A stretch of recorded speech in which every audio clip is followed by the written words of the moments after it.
In a world desperate to tear itself apart, only one man, and some other people, stand in the way of total destruction. Together they will right the wrongs, make bad good, and single-handedly destroy evil, together. Who is this man, you may ask? This man is Jeff. Hello and welcome to another episode of Jeff Jones and Friends Make It Better, the show that takes life's little annoyances, forges them into a ring, adds an elf, a dwarf, a returning king, and a sprinkle of hobbits to quite simply make it better. On this episode, I'm joined by author, producer, and educator, Bibi Krall. Bibi, how are you? Sorry, Bibiana, my God. I've fucked it up already. I'm joined by Bibiana Krall. How are you, Bibiana? I'm doing great. Thank you for having me on the show. No, it's an absolute pleasure. How have you been? I've been good. I've been really good. I mean, it's been like one of those rainy, sort of gray days, but I've somehow managed to get a lot done today. So, who knows? Whereabouts are you based? Savannah, Georgia. Savannah, Georgia. Hang on. So I was in New Orleans recently. That sounds like it could be close, or not close, because nowhere in America is close, but the same direction. It's, a lot of the same sort of scenery and that kind of stuff too. But to say that New Orleans is like Savannah would be like saying oranges and bananas, because there's no place like New Orleans. So sure. Yeah, I can actually firmly believe that. But to be fair, it's the only place I've ever been in the States. So if someone could say that they're in Texas, Chicago, New York, I said, "Oh, I was in New York. Is that near there?" Because up until Texas, up until I actually went there, I thought just everywhere was relatively close. But it's not everywhere. It's just a 24-hour drive or journey from anywhere else. I cover southern UK, and you can get from where I am, so bottom coast to north, in a day, quite comfortably. So anything bigger than that, just I can't fathom. Anyway, thank you very much for joining me. Without further ado, what is it that we are making better today? Well, today we're going on a magical space discovery as to what alternate universe is on the other side of a dryer. I want to find all of my missing socks. This is kind of that joke that has been going on for decades, that we always lose socks, the socks go down. But it is true. It is true. The amount of odd socks that appear. I live in a house. I have a house with wife and children and everything. And my son has just taken it upon himself to wear odd socks because it's easier than trying to find a pair or throwing them out. And it's just his thing now. He's 9, and it's his thing just to wear odd socks. So I guess like you at the very least would want to buy socks that were all the same length. Otherwise you'd have one up to your knee and one around your ankle or something. That's it. Well, the one that most gets him is the days of the week socks. Because his left foot's in Tuesday, his right foot's in Friday. He hasn't got a clue where he is. I actually can kind of relate to that. But the vortex of the tumble dryer.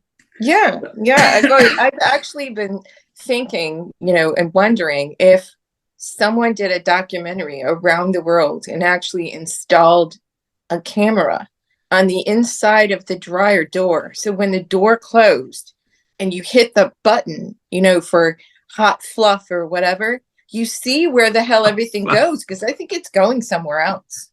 For starters, but before you carry on, the name of the documentary needs to be called Hot Fluff. Just if I named it that, everybody would think it was like erotica or something. They tune in, they'd just be quite surprised to see the inside of a dryer, right? Yeah, they'd be like, okay, I'm out of here. Yeah. Hey, it still counts as a view. You still get your money. That's true. I do.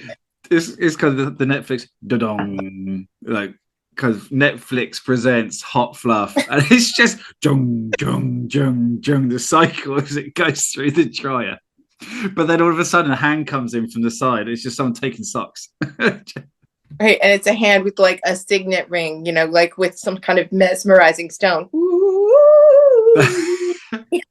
Going through from a portal from another Or maybe, dimension. or maybe even it's like a monster with like, like claws, like some kind of space monster. So it's And just actually really sinister. yeah, it could be. I mean, it could be, but it could be we'll say a space monster that needs soft and fluffy things. So it's trying to like find that balance. It's Yeah. like this evil, sinister space monster, but it's like, I really need some fluffy socks.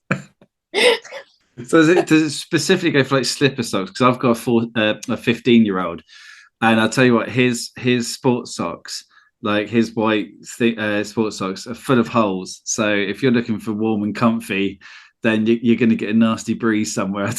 Yeah. And also, actually, so is the monster living inside of the sock? Is it small enough that actually it can fit inside the sock, or does it just have lots of need for socks? I think actually this monster is capable of changing their size. So I'm thinking that when they're in the dryer, they fit in the sock. And then when they go to deep space or this alternate universe, they're actually really big and it ends up being like a pinky ring or something. Right. Hence why they need so many, because one's just not going to cut it. Thousands. And obviously, when it's got family, so they all need thousands as well. Right. Absolutely.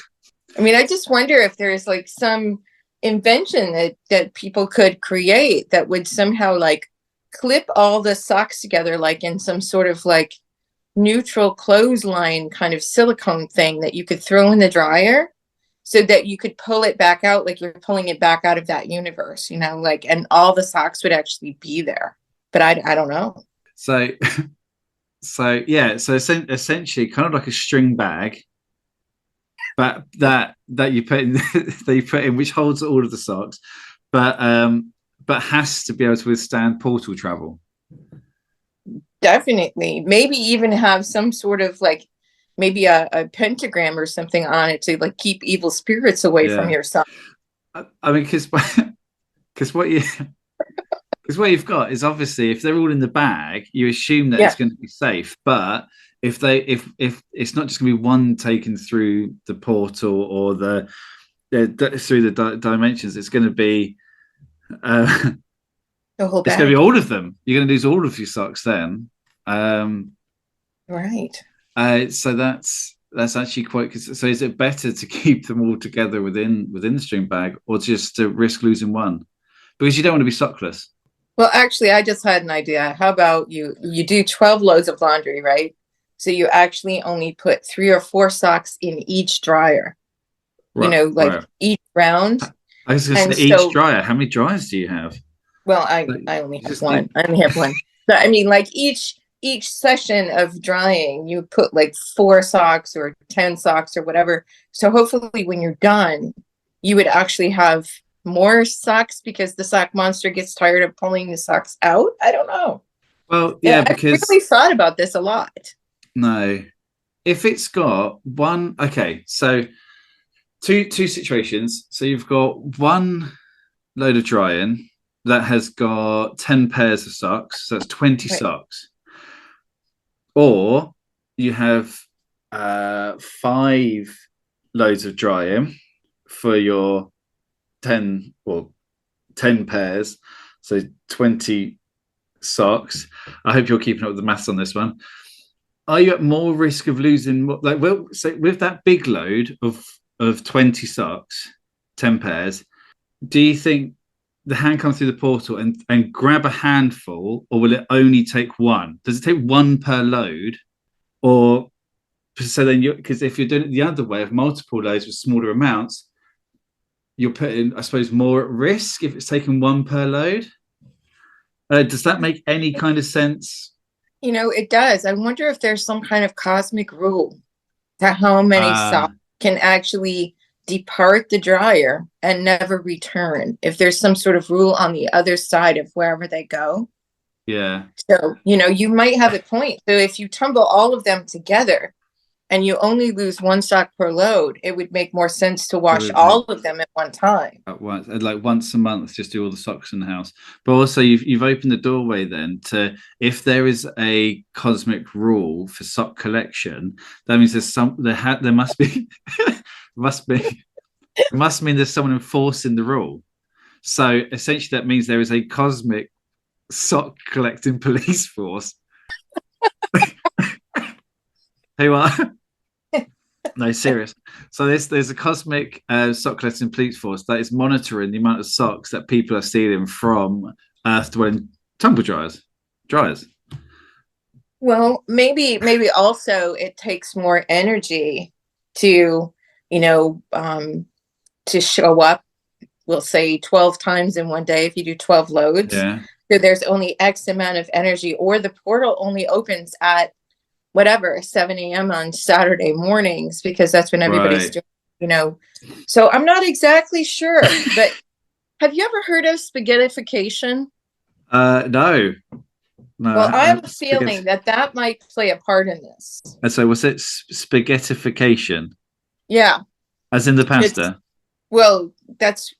It was named that just because of what it does, but we'll say you have an article, any kind of article, and in this particular occasion, it would be your favorite socks. Yeah.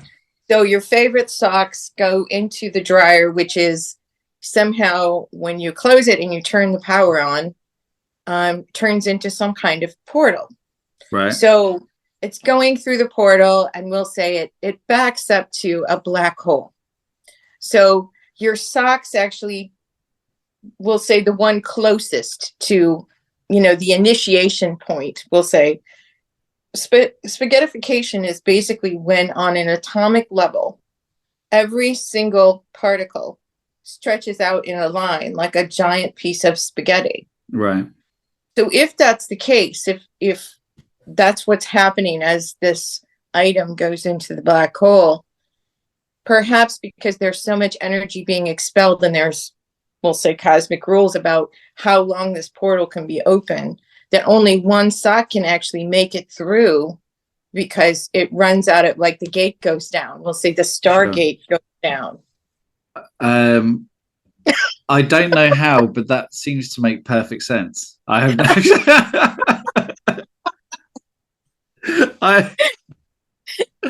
yeah. Okay, so it allows. I mean, we assume when obviously we have no real idea of the time parameters. I mean, we kind of using the rule of one sock, one dry and load per equates to one missing sock, right? And we have so it's spaghettification. Mm-hmm. Spaghettification. So that draws out all the particles into one long line. So it allows it to leave. Could you have multiple molecule lines, or would it be one consistent for anything that's within that? For example, in this example, the dryer, would they all go into one consistent line, or would they each have their own? Well, chances are, because the force would be so great, what would happen is that you would have whatever it was that had the least resistance would kind of go first. So you would potentially be able to see it and even maybe measure it. But chances are what would happen is you would have kind of one and then two would draw like right behind it. So it might even end up looking like one gigantic, super long piece of spaghetti. Because I think it really has to do with how malleable whatever this is. Like if it was a tomato instead of a pair of socks, it would go a lot faster. Why is that? Because it's soft and squishy and it doesn't have any threads. So there's less, there's less density to be dealt with when you have something basically sucking it into this, gigantic vortex of that. Some people say nothingness, but I actually don't think that black holes are nothing. I don't at all. I mean, everything's got to go somewhere. I know that's a really simplistic look from a human that doesn't know an awful lot about anything, but it's not. There's a theory right now about something called a white hole, that some people are theorizing that on the other side of a black hole where you can't see and you can't measure, that there's something called a white hole where all of the junk that basically the black hole ate gets spit out like a blender without the top on it. And I think that's a very interesting concept. And that exactly could be where all of the socks are going.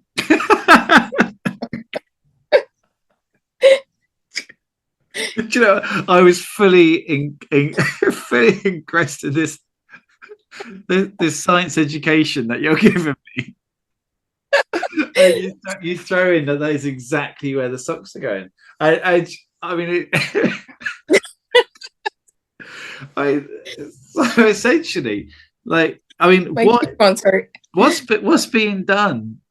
But what's being done to stop the black holes and the white holes taking the socks and throw out? I feel like there's not enough conversation about this. Like, are we the only people talking about this? And that's the thing. That's the real thing. There's not enough. We need more awareness on this issue. That our dryers have a quant. No, I don't even know. I have a link to nothingness, or what's perceived as nothingness, but actually is now theorized as something. Right.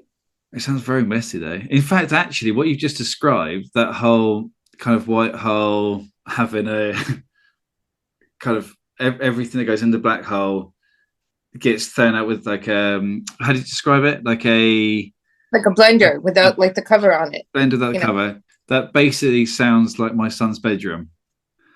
Like, like people are just like the world's, pardon my language, but the world's shit is going into a black hole and it just comes out in my son's bedroom. Well, if there is such a thing as a sock monster, I have a feeling the sock monster would live on a planet like Mars, right? So like we look at Mars as this like desert place with, no trees and, all that kind of stuff. So if you were a sock monster and you lived on a planet like Mars, and this white hole, you lived directly under we'll say the chute of the white hole. Basically, you would have like finders keepers all day long and cool, like knee socks with stripes and sports socks with like a gold toe. And I mean, like, how cool would that be? I would totally park my little monster hut right underneath the white hole opening. And if you do that, it does negate the whole entering the portal yourself to take the sock and thus risking breaking the galactic sock rules. Yeah. Joe, I had an amazing question, and it's gone now because this is a level of you know what, I was going to call it insanity, but it's not insane at all. This is science we're talking here, that no one else on the planet is talking about. So, okay, I don't know. Well, I mean, the white hole thing is it really is just a theory right now, and according to a lot of the stuff that I've read about black holes, supposedly the black hole basically just destroys, everything, just, it's just gone, like blended into nothingness and sort of soaked through the pores or whatever. But one of the coolest things that I've run across about black holes recently is that the Hubble Space Telescope has gotten some pictures of some black holes. And we'll say you're looking at the universe, like behind me, is all of these wonderful nebulas and stuff. So we'll say this little rainbow thing behind my head.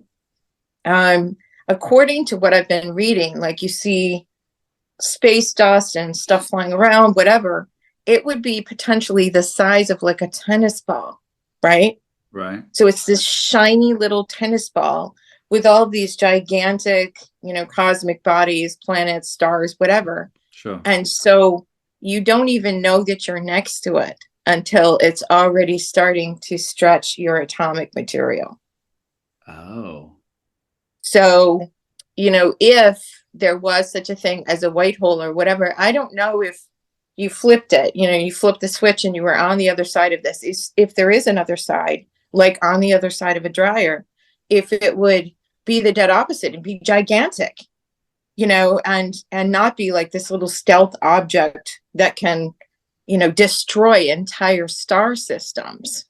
So it could be like, like those, have you ever seen those water things that deal with like storm water, and they're enormous. They're like smokestacks on like an old fashioned ship or something. Yeah. Like it's something like that, and it's just spewing space dust and my favorite pair of socks. I don't know.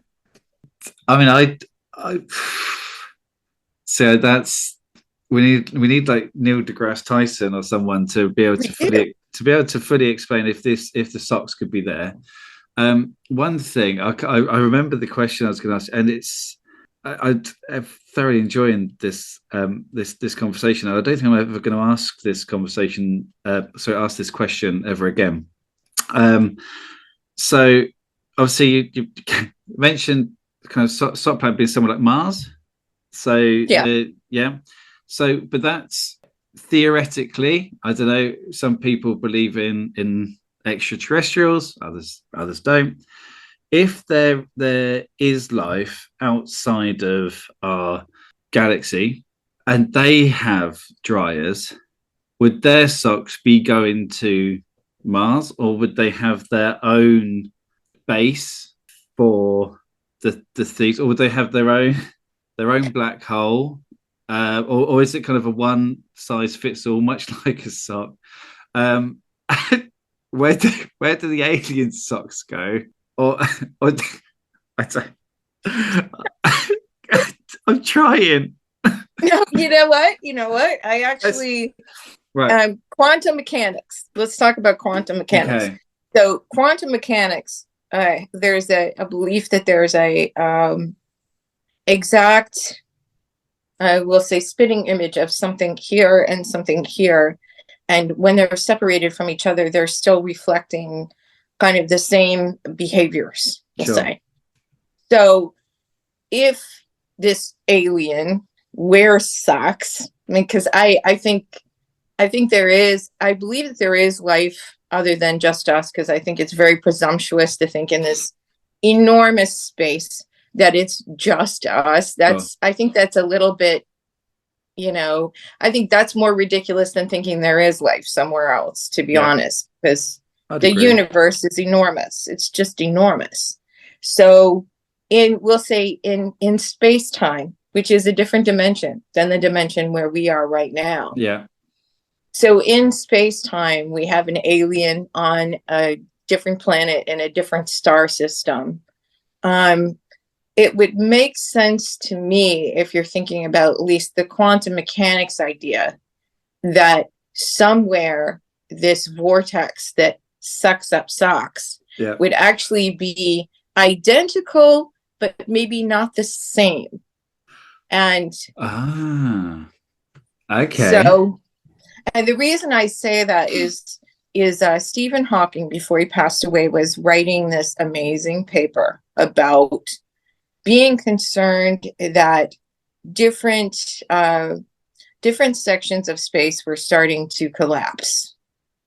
And so rather than absolute infinity was actually kind of rebelling, we'll say, and just said, enough. There's too much going on here.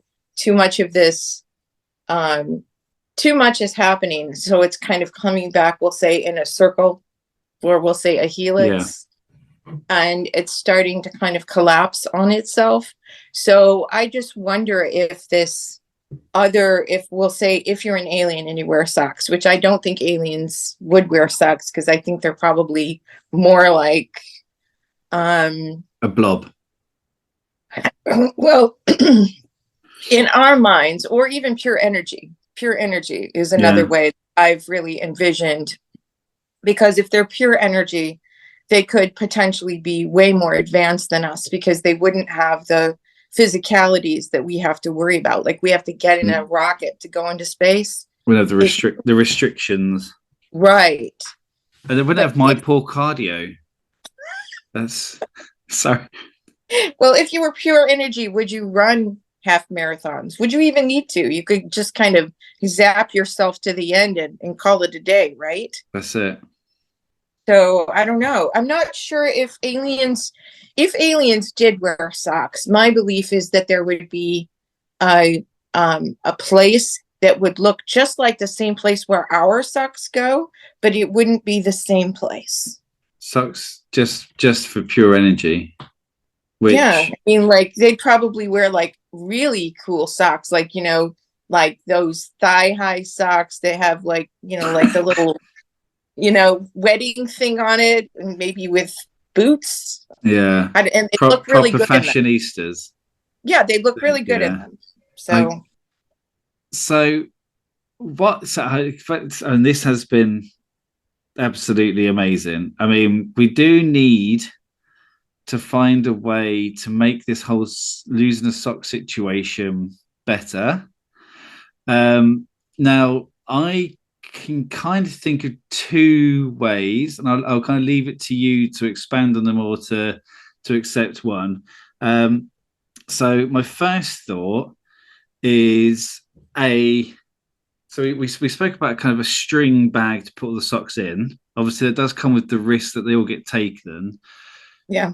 But if it's not made of string, but maybe something stronger that can last a potential portal journey, but can also be fastened to the inside of the dryer, just something that can be brought back through.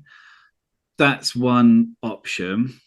The second is if we follow the pure energy aliens kind of route of, well, not the ones that wear the nice socks, but what if we just don't wear socks?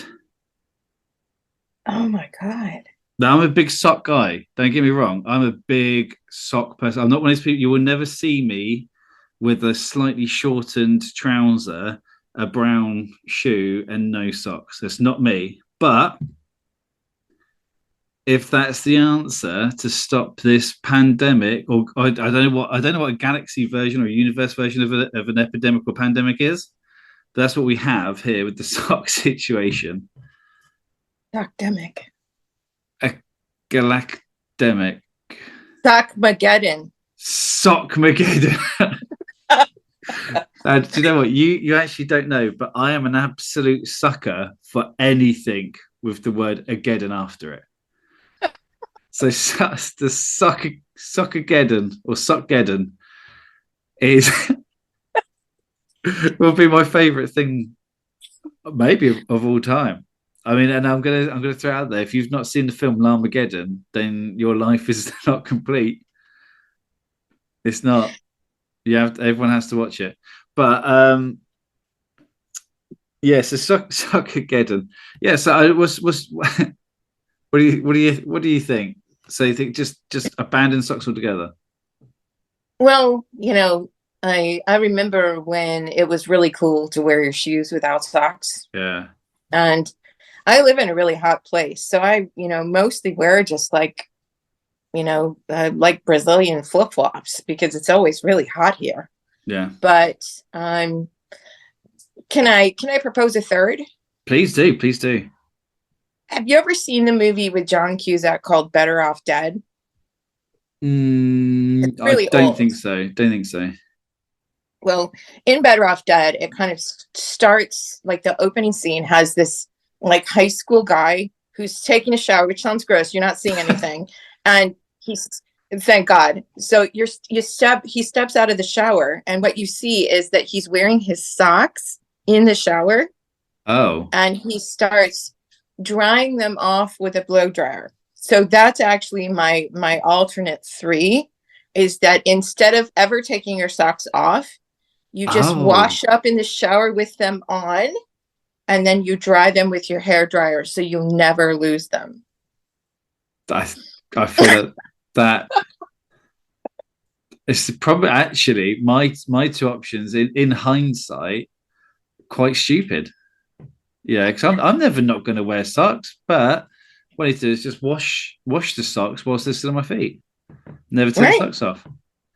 Wear them until they're holy, then send them off to another dimension because you don't need them anymore. So you're gifting them instead of them being stolen. So everyone's actually happy, and you've just solved a potential intergalactic conflict because everyone's happy. It's the giving instead of taking. I don't think it's much better than that. So do you think you would need to use like 3-in-1 body wash to make sure they got really clean, or do you think that like just regular shampoo would cut it? To be honest, anything which is marketed to a male will probably do it. because you can wash your hair, your face, your body, right, your car, a large cow, your car, you could your windows. I'm pretty sure it would do your socks as well. Clean pennies. You could degrease your cooker. Clean pennies. Probably brush your teeth with it if they made it mint flavored. So so yeah, just any kind of man's. But you also have to use the man's I don't know what you call it, but a flannel, kind of a device to clean the body, because it's going to be rough, it's going to be coarse, it's going to get all the dirt out. It's going to get that deep. It's like sandpaper for your body. Do you know what? Actually, I live by, I live by the phrase, if it ain't hurting, it ain't working. So that goes by anything that touches my body. If it doesn't hurt after, I don't believe it's worked. On that note, Bibiana, I think we've made something better.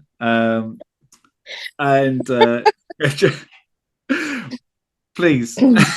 Right, okay, no, sort myself out. Okay. Professional now. Right, Bibiana, thank you so much for that. That was amazing. Please, as always, I will put links and everything in the bio, but please tell me what you're working on. Where can we find you? My latest story that's coming out is called Quantum C. So it is actually about the quantum, but not in the way that people understand it right now. It's kind of how I envision the quantum. So it's a lot of imagination and a lot of speculation, but it will be on Amazon and free to read for anybody on Kindle Unlimited. And that comes out May 5th. And it's part of a series about the future. And what I do is I go 20 years jump. So Quantum C is 2121, and Mint before that is 2070, and the Hive is, it's like 2090, and the Hive is 2070. But anyway, you can just find me on my website or Amazon.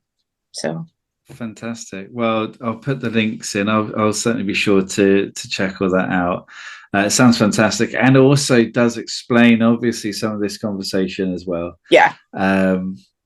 And I expect it to be the series to be very sock heavy throughout.